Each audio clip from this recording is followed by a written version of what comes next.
that means we are also killing our consciousness in some way. Yes. Because there was correlation that if the meat consumption is there, there is also alcohol consumption. Yes. So in a way, like, we don't love our consciousness, and that's why we are True.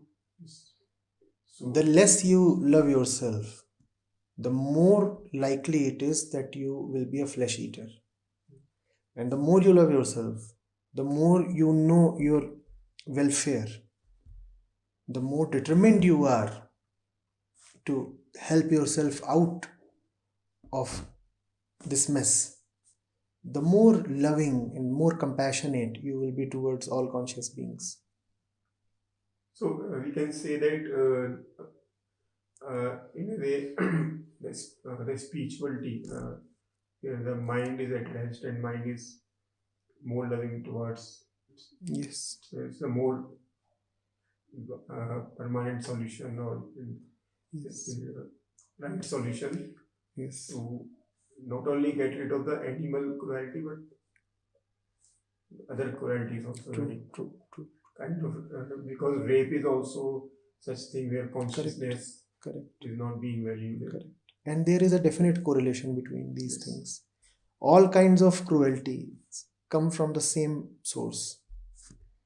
Be it rape, be it debauchery, be it environmental damage, or be it flesh consumption, or be it dairy consumption. All of them are correlated. They all have a central root, which is lack of love, which is lack of awareness, which is a lot of ignorance. And when they go away, it is quite likely that all of them will together in a bundle disappear.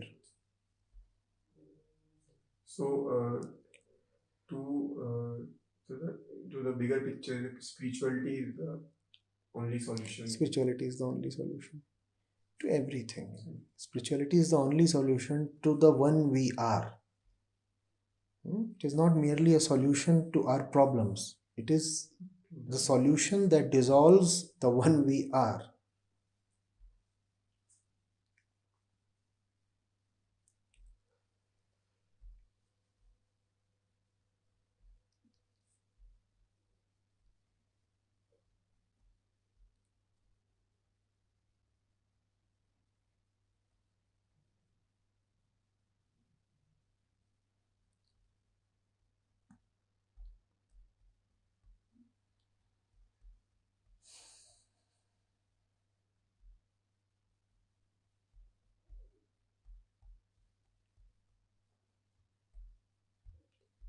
Like in the ending, it's like this logic is given quite often for eating animals. For example, in coastal regions, like they say that we find fishes here, that's why what else we can eat.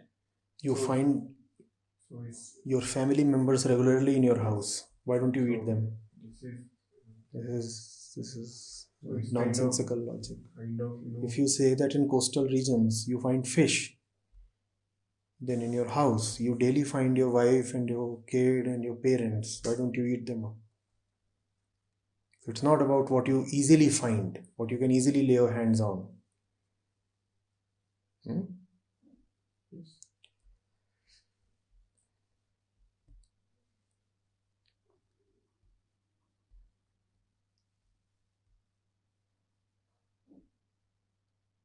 Then there is the very common argument of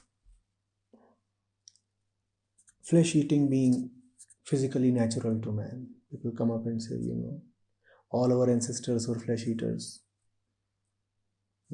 When man used to live in the jungle, he was a flesh eater. So why are we doing something so unnatural today? Why are we saying that we don't need to have flesh? This is quite interesting. More ridiculous than interesting, but still interesting.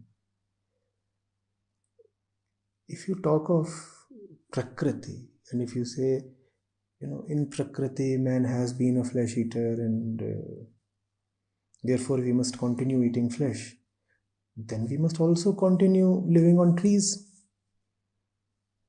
Man has left Prakriti far behind. Now, why do you want to opportunistically quote Prakriti in order to just justify appeasing your taste buds? If living in a Prakritic way is so dear to you, then you go back to the jungle. If you say that when man used to live in the jungle, he used to eat flesh, so we must continue eating flesh, then I'll say we must continue living in the jungle. You didn't bat an eyelid leaving the jungle. Leaving the jungle was so much okay with all of us, right? Then we didn't say, oh, it is anti-nature to leave the jungle. In the jungle, did you have houses of brick and concrete? Did you have? No. So why are you having it? In the jungle, did you have the institution of marriage? In the jungle, did you have language? In the jungle, did you have money? In the jungle, did you have air conditioners? In the jungle, did you have science? Prakriti does not give you any of these. Prakriti gives you no science, no social institutions, no money, no knowledge, no language. So you have already left Prakriti behind. Man's center is no longer Prakriti. Now why are you unnecessarily quoting Prakriti to say, when we used to live in the jungle, then we used to have flesh, so let's continue to have flesh. I repeat, if you want to continue to have flesh, then go back to the jungle.